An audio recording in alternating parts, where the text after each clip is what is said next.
हजरात, जिस चीज का डर था वो हो गया है। मिडिल ईस्ट में जंग फैल गई है, चारों तरफ अशांति है, आग की तपिश है।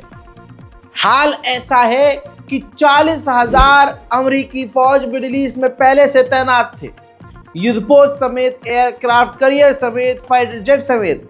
लेकिन खबर यह आ रही है कि जैसे ही लेबनान पर इजराइल ने हमले फुल स्केल पर बढ़ा दिए हैं, अब अमेरिका ने अपनी नई फौज की टुकड़ियां और भारी मात्रा में और फौज मिडिल ईस्ट में भेज दी हैं ताकि इजराइल पूरी तरह से बचा रहे और इजराइल पर कोई कार्रवाई ना कर सके। उधर ये जंग बुरी तरह से बढ़ चुकी है लेबनान में। जैसे गाजा के अंदर इजराइल ने नरसंहार किया है, ये उन बच्चों और महिलाओं और बुजुर्गों की चंद तस्वीर है। अल्लाह अकबर। हजरात देखिए, इजराइल के हमलों में कितने मासूम लोग मारे गए हैं। ये कोई आतंकी संगठन वाले नहीं हैं, ये लेबनान के आम नागरिक हैं जो इजराइल के हमले में इस दुनिया से जा चुके हैं। बच्चे हैं, प्यारे प्यारे मासूम से बच्चे हैं, बुजुर्ग महिलाएं हैं, नौजवान महिलाएं हैं। और तो और आपको बता दूं कि ये चंद ही लोगों की तस्वीर है, सैकड़ों लोग मारे जा चुके हैं। उधर दोगले सऊदी अरब की सरकार ने एक लंबे समय के बाद कहा कि अरे बड़ी चिंता है ये जो लेबनान के ऊपर इजराइल हमला कर रहा है। फिर इंटरनेशनल कम्युनिटी से कहा है सऊदी ने कि आप अपनी जिम्मेदारी पूरी कीजिए और जंग रुकवाइए। अबे तू किस काम का भाई? मोहम्मद बिन सलमान बाबू तुम किस काम के हो? हजरात, ध्यान देने योग्य बात यह है कि जब से अरब देशों ने अपना मुंह बंद किया, गाजा और फिलिस्तीन के अंदर बड़ी तबाही होना शुरू हो गई और अब लेबनान पर हमले। अब लेबनान के बाद कौन है और कौन से इलाके पर इजराइल हमला करेगा, ये इजराइल जानता है। लेबनान पूरी तरह से इस वक्त बेकार हो चुका है। चंद तस्वीर और दिखाना चाहूँगा, बिल्कुल लेटेस्ट तस्वीरें हैं।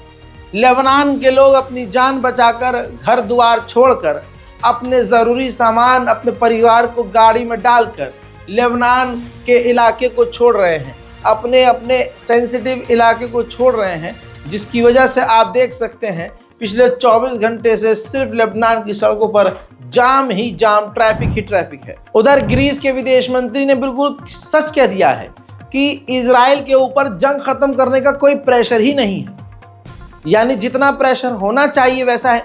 जैसा मैंने आपसे कहा भाई, तमाम अरब देश खामोश है, इजराइल से कोई कुछ कह ही नहीं रहा है। उधर इजराइल के सैनिक आज भी गज्जा में, ये देख लीजिए, मकानों को तोड़कर खुशियां मना रहे हैं और इस वीडियो को, ऐसी तमाम वीडियो को खुद पोस्ट कर रहे हैं सोशल मीडिया पर। हजरात, इजराइल गाजा पर भी उसी तरह से हमले कर रहा है जैसे वो पहले कर रहा था। ऐसा नहीं है कि लेबनान पर हमला कर दिया तो गाजा में हमले नहीं हो रहे हैं। ये देखिए, लाशों के अंबार, बच्चे बूढ़े बुजुर्ग सब मारे जा रहे हैं और इजराइल अब लेबनान और गाजा दोनों जगह हमला कर रहा है। उधर फिलिस्तीन भी पूरी तरह से खतरे में है।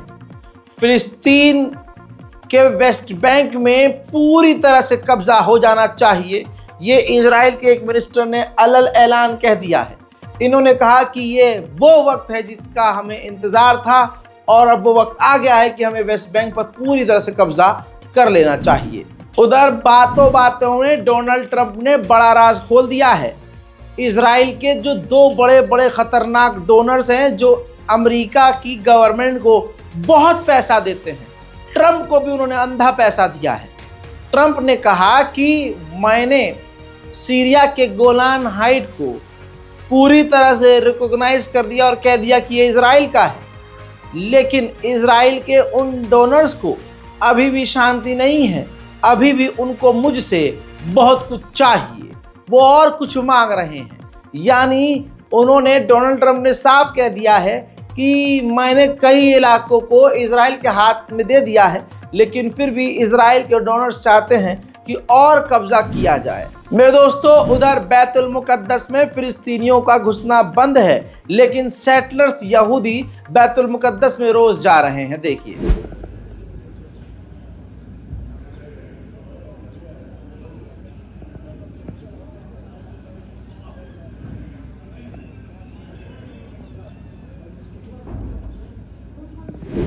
उधर मेरे दोस्तों, पूरी दुनिया में जितने भी बड़े बड़े मीडिया हाउसेस हैं, सब इजराइल का साथ दे रहे हैं पैसे के लिए या अमेरिका के प्रेशर में।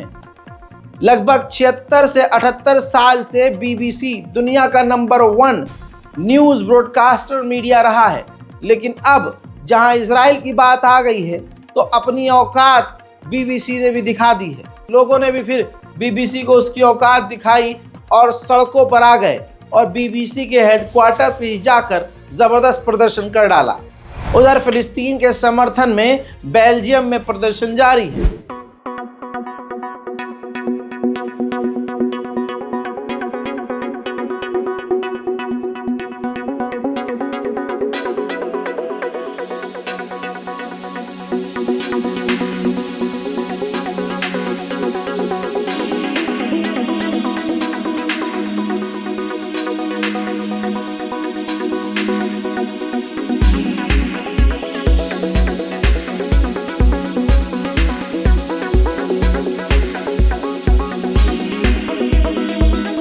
हज़रात, हजारों पाबंदियों के बावजूद कनाडा में भी इजराइल के खिलाफ आवाज उठ रही है।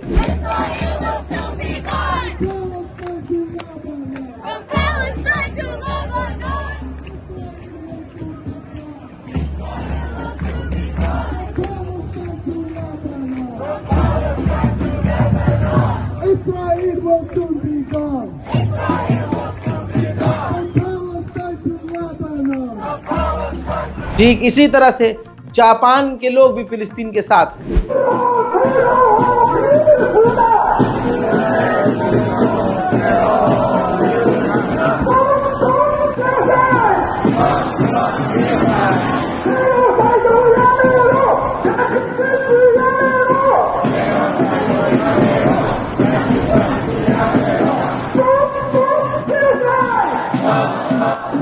मजेदार बात अब ये सुनिए कि पिछले 7 महीने में 40,000 यहूदी इजरायली अपना देश इजराइल छोड़कर फरार हो चुके हैं। यहां अरब देशों ने बैतुल मुकद्दस को बेच दिया है। मैं बता रहा हूं आपको, क्योंकि अमेरिका इजराइल जो कर रहे हैं वो उनका पहले से प्लान है। अरब देश खामोश हैं क्योंकि उन्होंने कुछ न कुछ इन दोनों से, अमेरिका इजराइल से सौदा किया है। हम देखते जा रहे हैं, अरब खामोश हैं।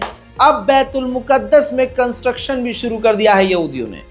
जो अल अक्सा की दीवार है जहां पर वो लोग पूजा करते हैं, अब इजराइल की गवर्नमेंट एक ऐसा एलिवेटर बनाने की कोशिश कर रही है जो अक्सर आप मेट्रो स्टेशन में देखते हैं, स्वचालित सीढ़ियां। जी हाँ, जो अपने आप सीढ़ियां चलती हैं।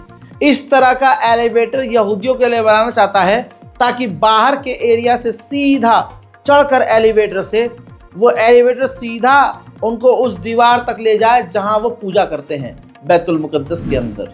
उधर गाजा के अंदर 41,455 शहादतें हो चुकी हैं और ये मौत के आंकड़े बढ़ रहे हैं और अब फैल रहे हैं, जैसे कि अब लेबनान में भी लोग भारी मात्रा में मारे जा रहे हैं। अमेरिका के पूर्व CIA के चीफ ने कहा कि जिस तरह से लेबनान में पेजर अटैक इजराइल ने किया है, ये एक तरह का आतंक है, टेररिज्म है ना। कमाल की बात, अमेरिका के खुफिया एजेंसी के पूर्व चीफ कह रहे हैं, लेकिन दुनिया खामोश है। और इजराइल के समर्थक कह रहे हैं, वाह पापा क्या हमला किया है। ऐसा हमला दूसरे देश भी कर सकते हैं, और भी बड़े खतरनाक देश मौजूद हैं जो इस तरह का हमला कर सकते हैं, लेकिन ये टेररिज्म है, इसलिए देश ऐसा हमला नहीं करते, लेकिन इजराइल करता है। बड़ी खबर यह है कि हमास के टॉप लीडर कमांडर जो हैं यहिया सिनवार, उनका कांटेक्ट हमास ग्रुप से टूट गया है। वो गायब लापता हो चुके हैं। इजराइल को लगता है कि उसके हमले में यहिया सिनवार मारे गए हैं, जिसके बाद गाजा की जो लाशें गिर रही हैं गाजा के अंदर हमास की, उन हमास की लाशों को उठाकर ला रहा है इजराइल और उनका DNA टेस्ट कर रहा है, चेक कर रहा है कि हमास के लीडर यहिया सिनवार की मौत हुई है कि नहीं। अपडेट एक नई ये है कि फ्रांस के राष्ट्रपति इमैनुअल मैक्रोन ने पिछले हफ्ते नेतन्याहू को कॉल करके कहा था कि लेबनान पर हमला मत करना, तो नेतन्याहू इमैनुअल मैक्रोन पर भड़क गए थे, क्योंकि यूएन के अंदर इजराइल के खिलाफ फ्रांस ने वोटिंग की थी। मेरे दोस्तों, आपको बता दूं कि यूएन की मीटिंग में फिलिस्तीन के राष्ट्रपति महमूद अब्बास से, तस्वीर देखिए, मुलाकात की है प्रधानमंत्री मोदी जी ने। और मोदी जी ने ये तमाम भारत के हिंदू अपने तमाम जितने भी उनके जिस्म में छेद हैं सबको बढ़ा करके सुन लें कि प्रधानमंत्री मोदी ने फिलिस्तीन को सपोर्ट किया है और कहा है फिलिस्तीनी प्रेसिडेंट से कि हम हर तरह से आपके साथ हैं और हम मांग करते हैं कि 2 स्टेट सॉल्यूशन हो। साथ में उन्होंने चिंता व्यक्त की है कि जिस तरह से फिलिस्तीन के लोग, आम लोग मारे जा रहे हैं, ये बर्दाश्त के काबिल नहीं।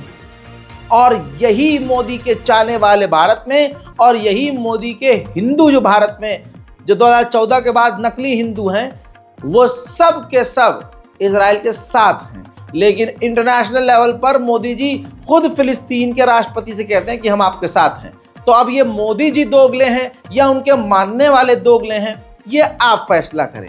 इससे बड़ी बात ये है कि इसी मोदी सरकार ने फिलिस्तीन की मदद भी की है। हर तरह से भारत सरकार फिलिस्तीन के साथ है, लेकिन भारत में जब मुसलमान फिलिस्तीन का झंडा लहराता है तो ये दोगली गवर्नमेंट उस फिलिस्तीनी समर्थक मुसलमानों को गिरफ्तार कर लेती है। उधर इजराइल की एसोसिएशन और अलग अलग संस्थाएं अब ये मांग कर रही हैं कि तमाम फिलिस्तीनियों को निकाल कर भगाकर जॉर्डन में भेज दिया जाए। ये तो हाल है। मेरे दोस्तों, इस रिपोर्ट को शेयर कीजिए। ये बारकोड है, जो बारकोड पिछले 15 दिन से काम नहीं कर रहा था, अब काम कर रहा है।